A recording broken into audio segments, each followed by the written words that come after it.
In today's video, I'm going to teach you how to use Excel in 2026, step by step. We'll start by opening Microsoft Excel on your computer. Once it launches, choose Blank Workbook. If you want to create a brand new spreadsheet or open an existing file, if you already have one started. If you're new to Excel, a blank workbook is the easiest place to begin because it gives you a clean workspace to practice with. Before entering anything, take a moment to understand the Excel interface. At the top, you'll see the ribbon, which contains tabs like Home, Insert, and Formulas. These tabs hold most of the tools you'll use. The main area is the worksheet, which is the grid where your information lives. Rows run horizontally and are numbered, while columns run vertically and are labeled with letters. Where a row and a column meet, you get a cell, and that's where you type your data.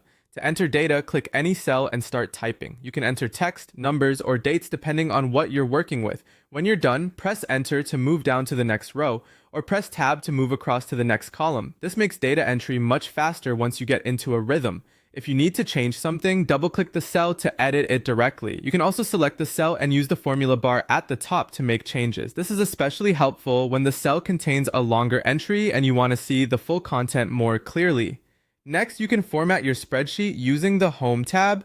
This is where you change the font and font size, make text bold, italic, or underlined, apply cell colors and borders, and format numbers as currency, percentages, or dates.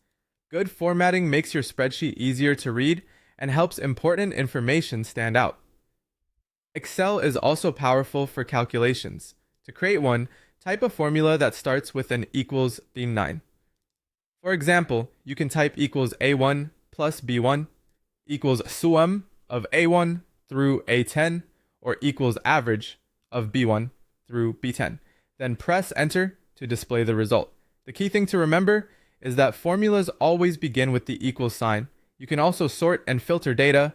First, select your data, then go to the Data tab. Use Sort to organize information alphabetically or numerically. Use Filter to show only the rows that match specific criteria, which is very useful when working with large data sets. To create a chart, select your data, click the Insert tab, and choose a chart type, such as a bar chart, line chart, or pie chart. Excel will generate the chart automatically. Finally, save your workbook by clicking File, then Save. Choose where you want to store it, enter a file name,